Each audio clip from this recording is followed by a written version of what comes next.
Welcome to Wicked Wednesday with the Collective. Tonight I'm reading The Rake by This Is Opposite of Reddit's No Sleep. 3 years ago, I had just returned from a trip from Niagara Falls with my family for the 4th of July. We were all very exhausted after a long day of driving, so my husband and I put the kids right to bed and called it a night. At about 4 a.m. I woke up thinking my husband had gotten up to use the restroom. I used the moment to steal back the sheets, only to wake him in the process. I apologized and told him. I thought he had gotten out of bed. When he turned to face me, he gasped and pulled his feet up from the end of the bed so quickly his knee almost knocked me out of the bed. He then grabbed me and said nothing. After adjusting to the dark for a half second, I was able to see what caused the strange reaction. The foot of the bed, sitting and facing away from us, was what appeared to be a naked man or a large, hairless dog of some sort. Its body position was disturbing and unnatural, as if it had been hit by a car or something. For some reason, I was not instantly frightened by it, but more concerned as to its condition. At this point, I was somewhat under the assumption that we were supposed to help him. My husband was peering over his arm and knee, tucked into the fetal position, occasionally glancing at me before returning to the creature. In a flurry of motion, the creature scrambled around the side of the bed and then crawled quickly in a flailing sort of motion right along the bed until it was less than a foot from my husband's face. The creature was completely silent for about 30 seconds. Or probably closer to 5. It just seemed like a while. He was just looking at my husband. The creature then placed its hand on his knee and ran into the hallway leading to the kids' room.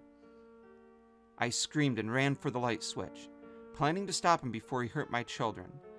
When I got to the hallway, the light from the bedroom was enough to see it crouching and hunched about 20 feet away. He turned around and looked directly at me, covered in blood. I flipped the switch on the wall and saw my daughter, Clara. The creature ran down the stairs while my husband and I rushed to help our daughter.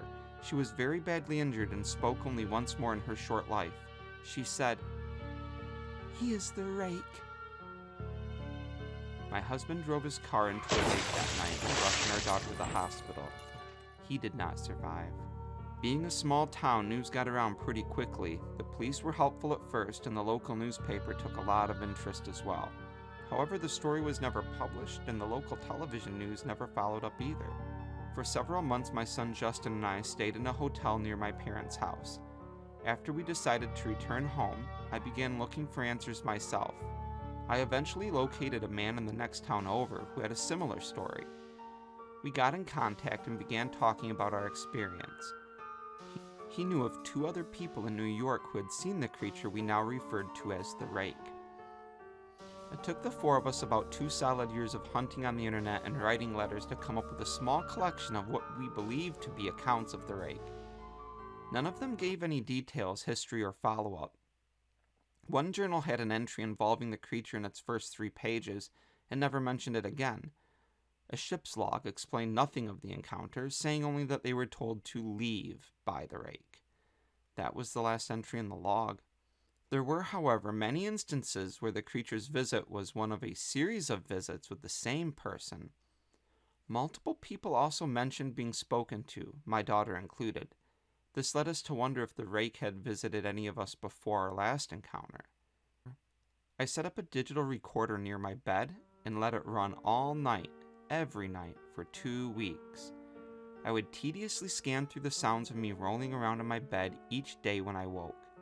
By the end of the 2nd week, I was quite used to the occasional sound of sleep while blurring through the recording at 8 times the normal speed.